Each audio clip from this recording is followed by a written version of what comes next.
Ao lado de Paulinho da Força, o senador Flávio Bolsonaro desmoralizou o projeto da redução das penas e afirmou que vai orientar a oposição a não apoiar esse texto. Segundo o parlamentar, a dosimetria, o projeto da dosimetria não atende o desejo da direita, que pede anistia ampla, geral e irrestrita. Diante da imprensa, vários jornalistas, Flávio se voltou diretamente para Paulinho da Força e afirmou que ele tentou convencê-lo a apoiar o texto alternativo, mas não conseguiu. Por fim, o filho de Jair Bolsonaro afirmou ao relator que a única coisa que pode, de fato, pacificar o país e fazer justiça é uma anistia que atenda a todo mundo, confirmando que a oposição tentará aprovar emendas para construir um texto que inclua o chamado perdão.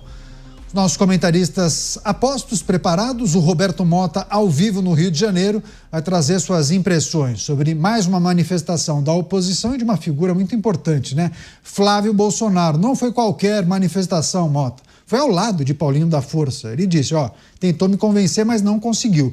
Para pacificar o país, é preciso aprovar a anistia ampla, geral e restrita. Esse posicionamento de Flávio Bolsonaro. Mota. É o mesmo posicionamento de muitas pessoas, Caniato. Boa noite para você, boa noite aos meus colegas de bancada, boa noite à nossa audiência. A anistia é o primeiro passo para normalizar a situação institucional do Brasil, mas não é o único passo. Outros serão necessários. Mas o primeiro, sem dúvida, é a anistia, para reparar erros cometidos, para que pessoas que não deveriam estar presas sejam devolvidas à liberdade. A anistia só vem em um tipo: ampla, geral e irrestrita. É bom ver que parece que a oposição está seguindo o conselho dado pelo presidente Donald Trump há algum tempo atrás. Lutar, lutar, lutar. Não abrir mão de fazer a coisa certa. Pois é, trazer a análise também do Nelson Kobayashi, porque é preciso olhar para a tramitação no Congresso Nacional de um projeto de lei que indica uma coisa, mas aí alguns parlamentares sugerem inclusões, né, as emendas, os destaques após a aprovação do chamado texto base. Koba, seja bem-vindo, ótima noite a você. Flávio Bolsonaro dizendo na cara do relator, olha, esse projeto que você tentou me convencer não nos atende. É preciso avançar com a anistia. Isso poderia vir por meio de destaque, mas em uma eventual sanção, isso também não poderia ser derrubado, Koba? Bem-vindo. Boa noite, Caniato. Boa noite a você, boa noite ao Mota, ao Túlio, a todos que nos acompanham aqui em Os Pingos nos Is. É sempre um prazer estar com vocês. E sim, isso poderia ser derrubado no veto, não só no veto, se o veto viesse a ser derrubado pelo Congresso, poderia parar no Judiciário, e já anteciparam o voto, o STF já formou maioria, sem texto definido e sem a ação que tenha provocado o Judiciário, o STF já formou maioria para dizer que seria inconstitucional a anistia, com o que eu não concordo, que está claro no artigo 5º quais são os crimes que não são passíveis de anistia, no artigo 5º da Constituição, no inciso específico que trata desse caso. Mas a questão aí é outra, a questão é política, a questão é saber o que tem a oposição na mão para negociar o avanço da anistia tal como querem. E nesse momento cada vez menos tem a oposição nas mãos. No momento em que há um grande acordo entre o relator, o presidente da casa, figuras importantes da política bem articuladas, o próprio governo e até mesmo o STF, anunciado que foi como parte desse grande acordo, fica muito difícil para a oposição emplacar, de fato, essa grande anistia, principalmente porque a dosimetria, se for aplicada, vai beneficiar todos os presos do 8 de janeiro, se a pena não superar os 10 anos, né? Se na redução da pena não superar os 10 anos e dar a oportunidade da maioria deles de progredirem de regime, de saírem da prisão. e aí a anistia, de fato, beneficiaria esses que agora estão sendo condenados, os núcleos, né, chamados núcleos 1, 2, 3, que são os mentores intelectuais, segundo o que diz a Procuradoria da República. Então, o Flávio Bolsonaro faz a vez dele, ele tem que lutar e tem que pedir pela anistia que atenda aos interesses do próprio pai, mas no campo da política isso está ficando cada vez mais difícil, mais inviável, e com muita dificuldade é que a oposição vai continuar lidando com esse tema no Congresso Nacional. Pois é, muitas vezes pode até parecer repetitivo, né? Mas a gente observa que algumas figuras da oposição não mudam o discurso e seguem firmes, acreditando que é possível avançar com um projeto de anistia. Túlio Nassa com a gente. Túlio, seja bem-vindo mais uma vez. Que leitura você faz desse posicionamento de Flávio Bolsonaro? É possível que lá na frente, em uma eventual tramitação, haja um ajuste aqui, uma negociação ali? Se manter firme diante do PL da anistia quer dizer que a oposição teria gordura para negociar lá na frente? Gordura alguma, não vejo, Caniato. Boa noite, Caniato, boa noite, Mota, boa noite, Kobayashi, boa noite também à audiência da Jovem Pan. Olha, Caniato, eu vou citar aqui Milor Fernandes, o grande frasista. Ele dizia que o otimista não sabe o que espera. Eu não sei se a oposição ela realmente está otimista em relação à anistia ampla, geral ou restrita, ou se realmente é mais uma tentativa de manter os princípios, de manter os valores que unem a oposição em torno da anistia geral, ampla e restrita. Como bem disse o Kobayashi, a anistia ela é constitucional para grande parte, eu diria que para a maioria dos juristas, porque o artigo 5º, inciso 53, é muito claro no sentido de que só não cabe anistia contra terrorismo, tráfico de drogas, tortura ou crime hediondo. De outro lado, é preciso ver o que é possível ser feito, Caniato. E o que é possível ser feito?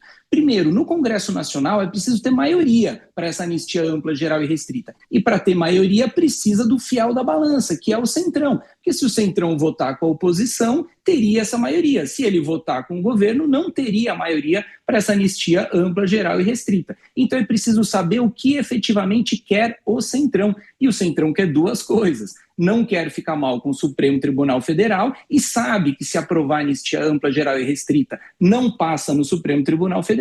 E, de outro lado, aí sim, quer uma aliança de centro-direita, quer até o apoio de Jair Bolsonaro, mas sem efetivamente Jair Bolsonaro como candidato ou algum familiar seu. Então, por essas e por outras, esse otimismo, não sei se realmente é de verdade ou se é apenas um jogo de cena para manter os princípios em torno daquilo que eles acreditam, Caniato. Pois é, e essa é uma leitura de muitos analistas, né, que poderia ser uma estratégia, mas que com o avanço da tramitação do projeto, talvez o PL da dosimetria, haveria aí uma flexibilização de ambas as partes. Olha, nem o que eu defendo, nem o que você defende, vamos tentar achar um meio termo.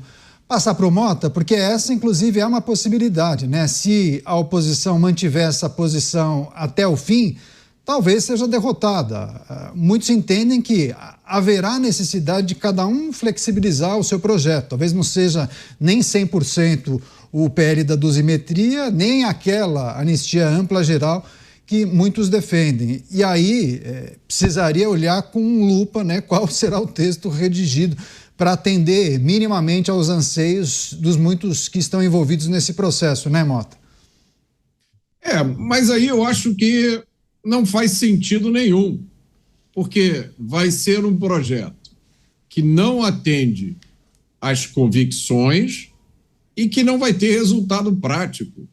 Imagine a gente voltando, Caniato, no tempo, para 1979. Lembra, naquela época? Talvez você não tivesse sido nascido ainda, Caniato, mas eu já era.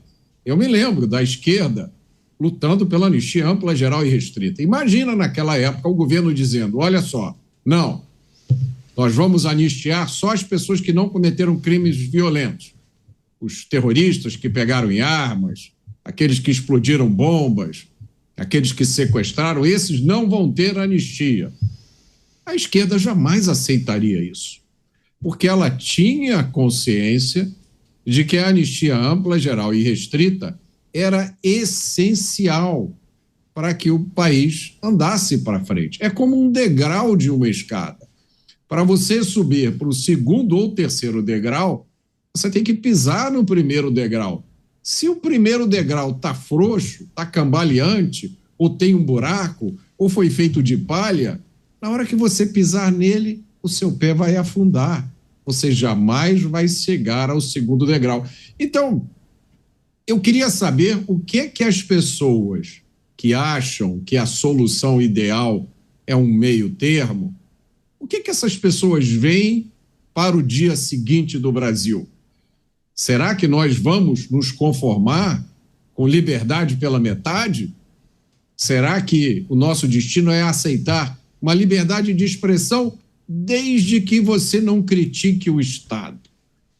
Uma liberdade nas redes sociais desde que você só faça postagens alegres, festivas, promovendo o grande destino do país?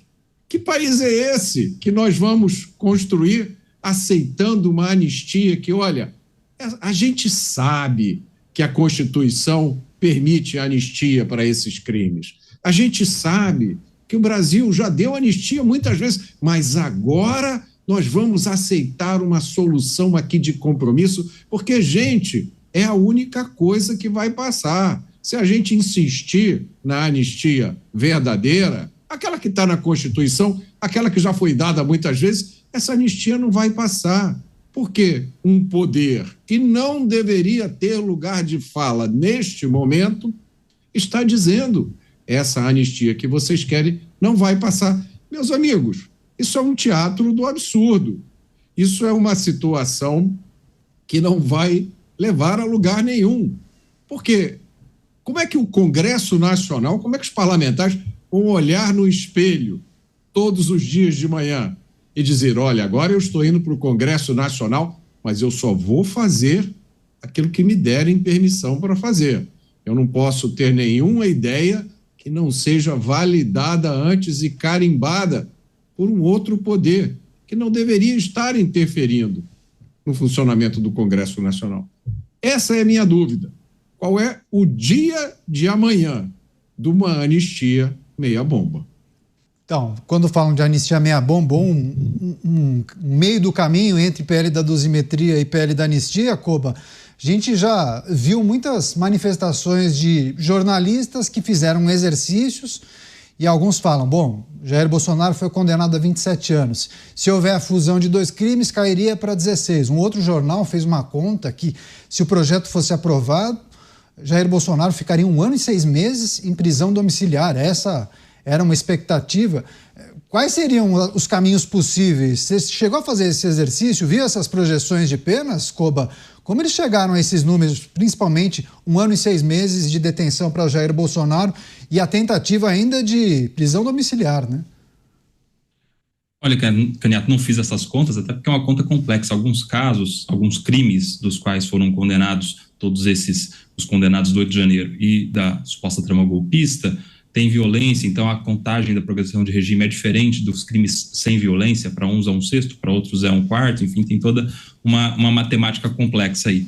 Mas eu só sei que o Bolsonaro nem começou a cumprir a pena ainda.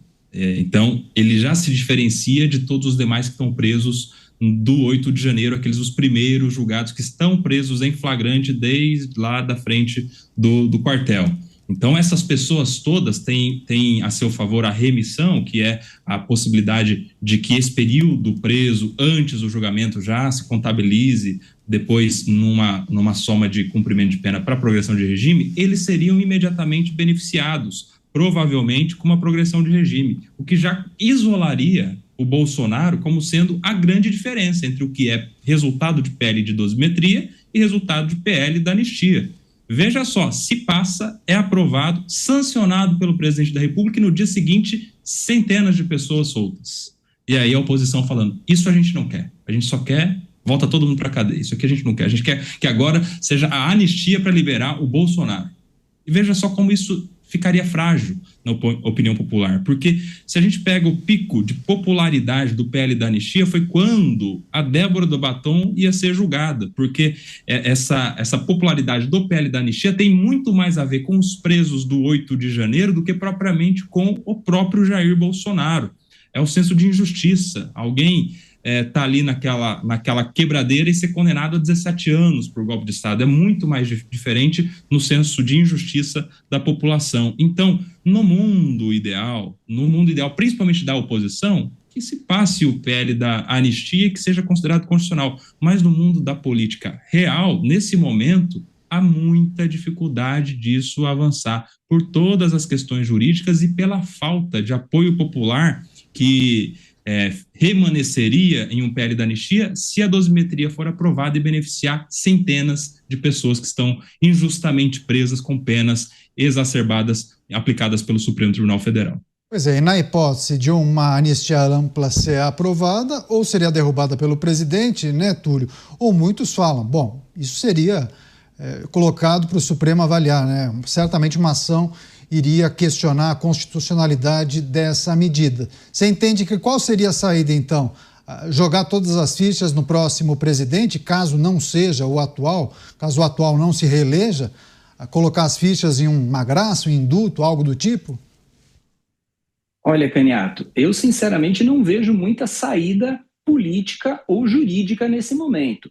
Por quê? Porque quem tem a última palavra é sempre o Supremo Tribunal Federal. Então, se esperar a próxima legislatura, o próximo mandato presidencial, e de novo essa questão for recolocada, só se houvesse uma alteração da composição do Supremo Tribunal Federal para que essa questão tivesse uma mudança de entendimento ali na corte, né? Então eu não vejo a possibilidade nesse meio tempo que isso aconteça. Os ministros ali, eles saem do Supremo Tribunal Federal com 75 anos. Então é muito difícil essa tarefa da oposição de conseguir aprovar a anistia na sua forma ampla, geral e restrita. Eu acho que é mais viável, aliás, unicamente viável, o caminho da dosimetria mesmo. É o caminho no qual, aí sim, Jair Bolsonaro e seus apoiadores podem estar blefando e jogando pesado em cima da anistia geral, ampla e restrita para conseguir um melhor acordo, né? Pode ser até uma tática de negociação. Ou então, realmente, eles vão ficar com esse otimismo, mas vai ser uma vitória de pirro, porque, evidentemente,